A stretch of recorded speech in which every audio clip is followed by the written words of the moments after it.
Salut à tous, bienvenue ici à Walibi Belgium pour redécouvrir la saison d'Halloween que j'avais découvert la première année l'année dernière et j'avais bien apprécié. Donc on est reparti cette année pour redécouvrir ça, évidemment refaire un petit peu les maisons hantées, redécouvrir les scare zones, refaire aussi quelques attractions dont Conda. Aujourd'hui là on va être pas mal en groupe avec pas mal de personnes. Il y a des attractions juste à côté de moi, il y aura que Sorcier ce soir. Je sais que sur le parc il y a aussi pas mal de monde qu'on risque de croiser, donc je pense que ça va être une très bonne journée. Bref, on ne sait pas par quoi on va commencer là. Pour le coup on est arrivé un peu en retard dans le parc, donc les files d'attente sont déjà bien pleines. On va voir par quoi on commence, mais en tout cas c'est parti pour cette journée ici qui va être longue jusqu'à 22 h à Walibi Belgium.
On sort de Mind Blast, la première maison hantée de la journée. Pour l'instant on n'a pas fait grand chose, mais il faut savoir une chose, c'est que là je filme aujourd'hui, on est le 5 novembre, c'est la dernière nocturne de la saison, mais j'étais déjà venu le 31 ici sans filmer. Donc voilà, je vais pouvoir comparer puisque Mind Blast je l'avais fait à 2 reprises. Mais là on commence direct à l'ouverture par Mind Blast, donc qui ouvre à 13 h. On a fait la file pour justement profiter de cette maison hantée à 13 h avant qu'il y ait beaucoup d'attentes. Clairement décevant. J'en avais un bien meilleur souvenir l'année dernière. Je l'ai trouvé que là les acteurs étaient un petit peu mous. On n'a pas vraiment de surprise, on n'a pas de frayeur ou quoi que ce soit. Elle est pas... Le niveau décor c'est trop sombre, il n'y a pas assez de choses. Et il y a des scènes où il se passe vraiment rien quoi, et c'est dommage. Puisque l'année dernière j'en avais vraiment un super bon souvenir, c'était peut-être même celle qui m'avait fait le plus sursauter l'année dernière.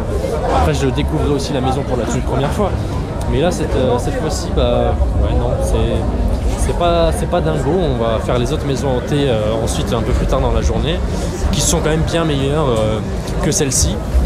Mais voilà, ça commence en douceur. C'est aussi bien de commencer par palier et commencer par Mind Blast. Voilà, on commence tranquillement et on va monter crescendo avec les autres maisons hantées qui sont un petit peu meilleures en termes de décor, en termes de peur aussi, au fur et à mesure.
on sort de The Curse of Amun, qui est une maison hantée que j'aime toujours autant. Alors le concept a un petit peu changé cette année, puisque on est en fait dans le noir, on est plongé dans le noir et certaines personnes du groupe ont une petite lampe torche qui fait une lumière rouge et on va se guider tout simplement avec cette petite lumière.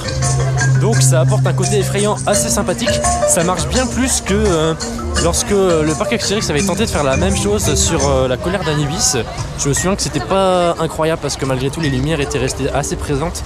Là on est vraiment pour le coup plongé dans le noir, il y a très peu de lumière de base et heureusement qu'on a les lampes torches pour se guider et s'éclairer un minimum. Mais du coup on se fait bien surprendre par les comédiens qui sont encore en nombre. Mention spéciale une nouvelle fois à la scène finale qui est toujours aussi dingue et où les personnages nous surprennent assez bien. Le nouveau concept fonctionne bien et même si je l'avais déjà fait l'année dernière, du coup ça apporte une nouveauté et en tout cas moi j'ai bien crié, vraiment.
On sort du spectacle The Freaks qui était très sympathique.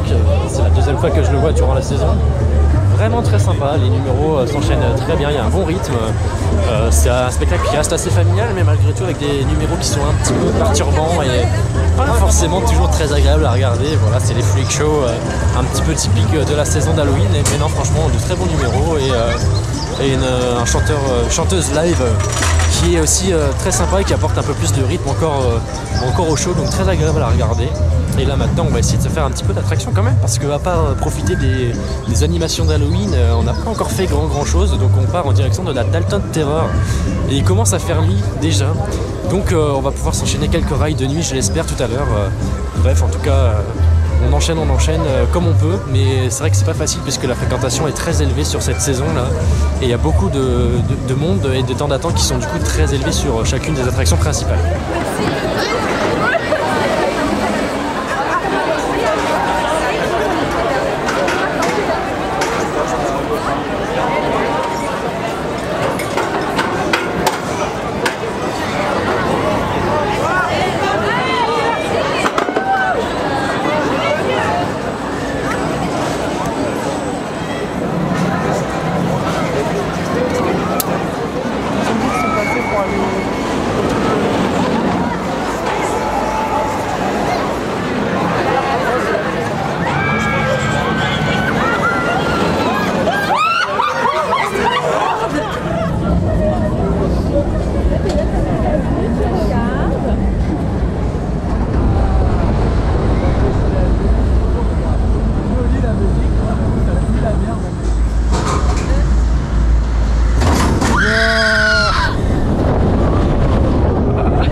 C'était bien Nagulai? C'était très bien. Nagulai. Ouais. J'adore Nagulai. Ah, ouais. Oui, moi aussi j'adore Nagulai. Je vais en parler un petit peu. Je ne l'ai pas faite aujourd'hui, mais je l'ai faite sur ma visite précédente un peu plus tôt dans la semaine. Et j'adore toujours autant la thématique de cette attraction. J'aime vraiment beaucoup les décors et les comédiens, que ce soit leurs costumes ou leurs jeux. On est sur quelque chose de beaucoup plus doux et soft que des screamers assez violents et gore. Mais c'est quelque chose que j'aime beaucoup justement. Elle dénote par rapport à d'autres mazes, mais en tout cas elle est extrêmement qualitative. Et malgré tout j'ai pas mal crié dedans lors de ma visite de cette maze, qui est très longue aussi. Donc vraiment une très bonne surprise. Nagulai, il faut vraiment la garder, il faut vraiment l'essayer parce que c'est une très bonne maze.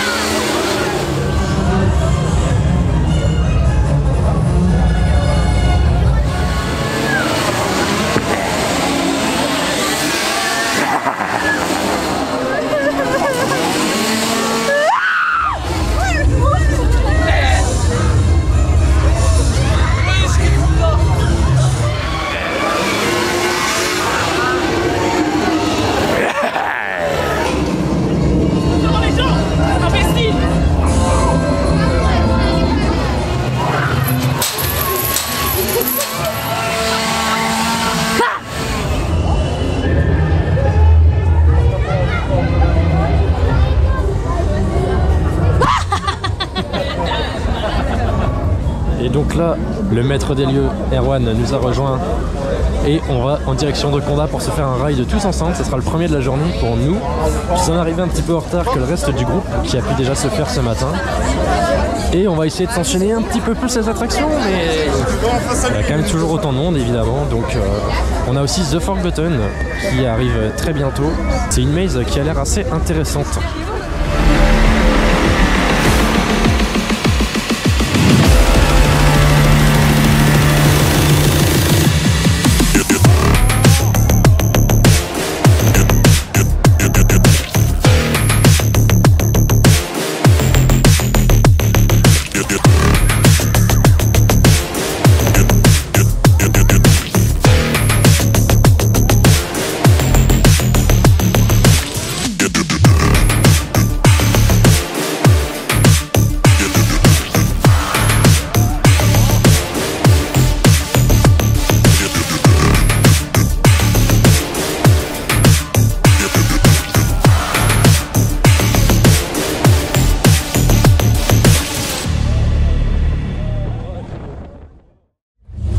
On est direction maintenant The Forgotten, qui est la nouveauté de cette saison d'Halloween.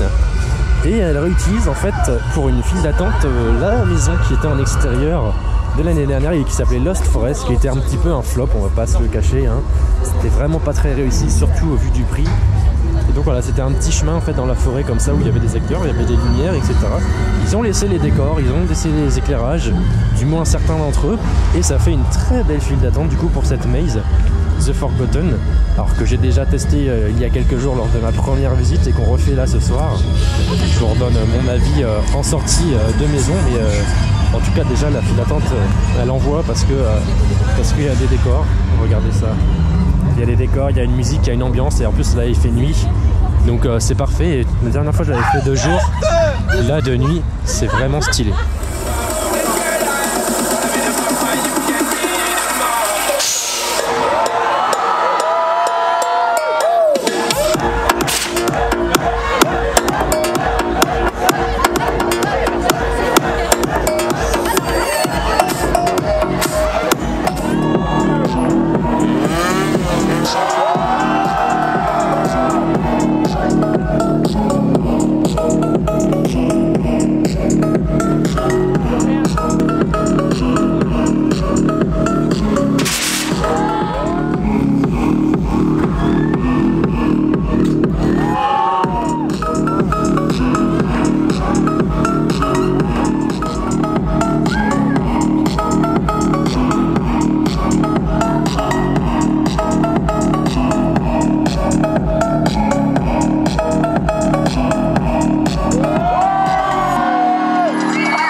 Bon, on a fait The Forgotten, qui est vraiment une très belle maze, une très bonne surprise par rapport à l'année dernière où justement il y avait vraiment quelque chose qui n'allait pas sur Lost Forest. Il y avait un goût d'inachevé assez important. Là pour le coup, eh bien ça fonctionne bien. La maison est longue, les décors sont assez sympas même s'ils sont très très simples. Mais par contre il y a beaucoup d'acteurs, vraiment beaucoup d'acteurs, on peut se faire surprendre. J'aime beaucoup le passage au début, un petit peu dans la forêt, la déco est très sommaire mais il y a beaucoup de passages qui fait que les comédiens peuvent changer d'allée assez simplement et donc ça fonctionne vraiment bien là-dessus. Et ensuite on est sorti par la zone Rebellion Land avec un petit show très sympathique avec des acrobaties de BMX vraiment très cool, et puis on y reviendra de toute façon ce soir dans cette zone qui est vraiment très sympathique avec une bonne ambiance. Là le DJ est très bon. J'avais une petite réserve sur la première visite le 31 où il se passait pas grand chose dans cette zone, mais là en tout cas l'ambiance a l'air bien meilleure aujourd'hui, donc on se fera un plaisir d'y retourner tout à l'heure pour terminer et clôturer cette journée qui sera aussi une clôture de cette saison d'Halloween puisque c'est le dernier dernier week-end. Donc voilà, on va finir tous ensemble, je pense, dans cette zone et on va passer un bon moment.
Et bien voilà, la dernière nocturne vient de s'achever ici à Walibi, Belgique, Belgium. C'était une très bonne nocturne malgré tout dans l'ensemble, hein. Il y a eu des petits couacs, notamment Conda qui est tombé en panne en toute fin de journée, mais on a réussi à le faire quand même avant sa panne une première fois, donc ouf, on n'est pas les plus mal lotis à ce niveau-là, mais voilà. Et on a une très très belle saison avec des zones qui sont assez intéressantes, des maisons hantées qui le sont aussi, mais qui manquent peut-être un petit peu de frayeur par rapport à des comparaisons qu'on a pu faire cette saison, notamment à Bobby Island ou à Walibi Holland. J'ai eu deux visites, donc l'occasion de comparer un petit peu. La visite du 31 a été assez compliquée, justement en termes de maze, en termes de zone Halloween. Il n'y avait pas autant de personnages qu'aujourd'hui, il n'y avait pas non plus la même fréquentation. C'est peut-être pour ça qu'ils ont limité un petit peu les interactions le 31. En tout cas, aujourd'hui, c'était une très belle journée pour les interactions justement avec les personnages. Les personnages étaient très nombreux dans les maisons hantées, dans les zones aussi, il y en avait plus que sur ma visite précédente.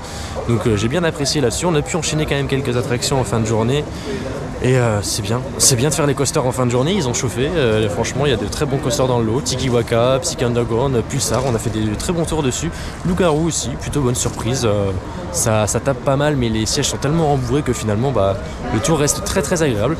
Bref voilà, c'était surtout une journée très sympathique avec toute la bande, de recroiser un petit peu tout le monde. Bref, merci à tous d'avoir regardé cette vidéo jusqu'au bout, on se donne rendez-vous très prochainement pour d'autres vidéos, il en reste encore quelques-unes à sortir qui ont été tournées un petit peu plus tôt dans la saison. La semaine prochaine je serai à la Force Romain, c'est aussi une vidéo qui arrivera très prochainement, qui clôturera un petit peu ma saison je pense, à moins qu'il y ait quelque chose qui arrive pour Noël, mais c'est pas en tout cas prévu pour le moment, donc il y aura sûrement une clôture de saison la semaine prochaine, un petit peu comme d'habitude à la Force Romain.